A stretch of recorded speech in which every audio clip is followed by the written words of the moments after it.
Welcome to Spirit Knocks, a Brooklyn Mosaic. We left off with the statement, without learning to know ourselves as intimately as we possibly can, we limit our choice. Life is not very sweet without freedom of choice. Change is very difficult with no alternatives in sight. We then resign ourselves to not dealing with our difficulties as if they were prescribed by heaven. Does that sound like somebody that's like, I make up my own rules? I don't have to follow the rules. And if it's my choice to offend those less abled than me, I should have a right to do that because it's my choice to do that. Forget about how they're affected, right? So this man was something, I'm telling y'all. So I go on to state that his victims were primarily otherwise able children and adults that were not verbal or had intellectual challenges. His offense, and here's where, I'm going to give y'all a trigger warning. His offense was committed by activating the jawline, right? Because the research that I was doing talked about how the jawline and the pelvic bone are related. So if you're able to relax the jawline, you can relax the pelvis to open. So what do you think they was doing to these people? Yeah.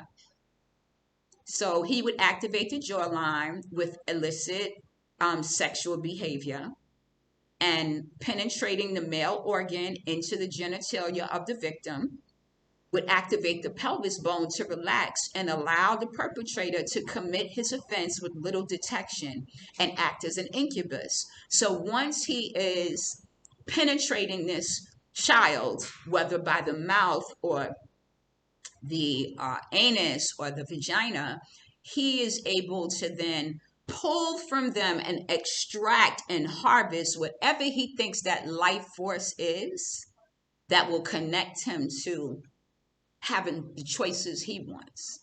That's a demonic energy that supports that type of thing, right? That's where that whole term demon comes from, and we will talk about that in another video.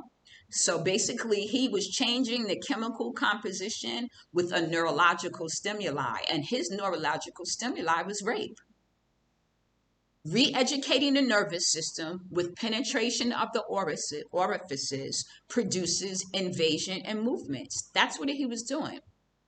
So I went on to state what I could see on him just by looking at his picture. It revealed anal and oral assault of children to get access to essence for energy harvesting. When you take this from a child or an adult, this feeds a dark system and allows it to thrive. He went undetected because these special people did not have a voice to tell anyone how he was violating them in the name of science.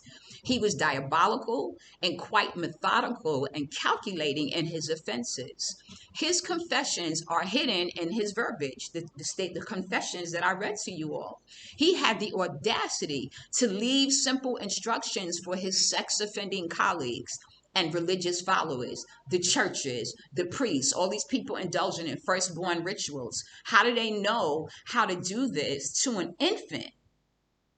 Because of his status and credentials, no one questioned, but someone had to know and hear the cries of his victims. May they all face divine justice. Now, he devised a way, like I said, to reach and extract that potential from his victims. He stressed that force should not be used because the perpetrator would lose the quality, sensitivity, and creativity of what he was extracting, and the victim would be more cooperative to attentive learning and thinking. Listen to these 4 steps and y'all tell me if this ain't the creepiest ish you ever heard. Rule number 1, start in a comfort zone. Rule number 2, not too easy, not too hard. Rule number 3, move away and come back from different directions. Rule number 4, play with it, connect, and make it your own. Y'all, if your mind ain't blown, let me repeat it, just in case you like, oh no, she joking. This is the 4-step method that he left behind to abuse his victims, children, babies, intellectually challenged adults, otherwise abled children and adults. This is his 4-step method. Start in a comfort zone. Not too easy, not too hard.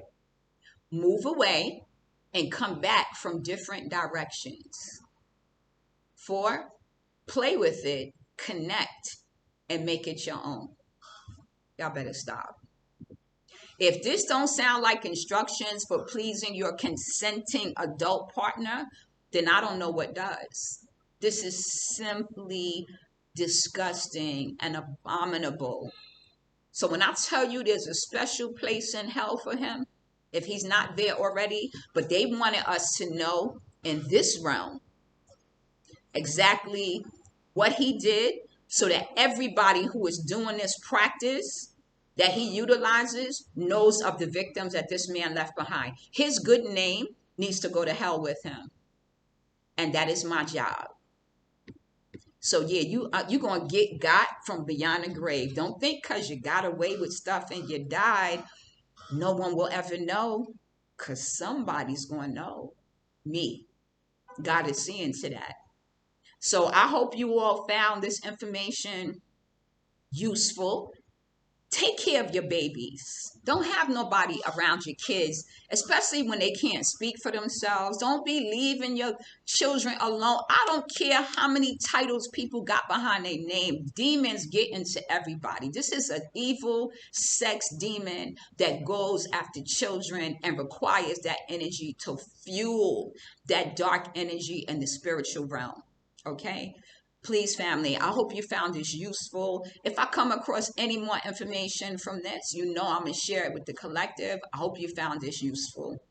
And I know it was uncomfortable, so, I can't give you enough trigger warnings, but nobody's talking about this stuff. And that's why this man was able to get away with this for 40 plus years, right? And, I did forget to mention one thing. I don't want to go past the fact that at a very young age, he was caught up in a war. He might have been under 14. Him and a group of friends might have been captured, beaten, sexually assaulted by a group of soldiers. From that time, that's when he decided he had to start defending himself. He got into martial arts. Why did he feel a need to have to protect himself to that extreme? Because he probably was violated in a way that he was like, I have to protect myself. Later in life, he had severe injuries, and then he went into private tutoring. That's where I think his offending started. When he had access to children like that one-on-one, I believe that's where he started offending. I would request that you all share this video. Anyone practicing this Feldenkrais method needs to know what their so-called teacher, mentor did. And we need to pay homage to the people that survived him when he was building this practice. The survivors of this victimization, of this sexualization. We have to honor them. We have to honor them. These people should be suing Feldenkrais, because without them and their sacrifices and him violating them, energy harvesting off of them, this Feldenkrais method wouldn't even exist. Okay? So yes, we can say he was abused, he had his trauma, but as an adult, he chose to continue to harm people endlessly. Okay? If that was his way of trying to regain his power, I don't know. But we know 2 wrongs don't make a right. Okay? So, like I said, we know what his situation was, how he got into this, why he might have done what he did. That is no excuse. That is no excuse. So we have to share the message, family. We have to let people know what's going on. And let's keep passing valuable information to stop people like this. Okay? We want to have paradise right here. If we claim we are in paradise here, we cannot have people like this as part of the collective. This has to stop. Honor your sacral. I send you blessings. Thank you for joining me on Spirit Knocks for Brooklyn Mosaic.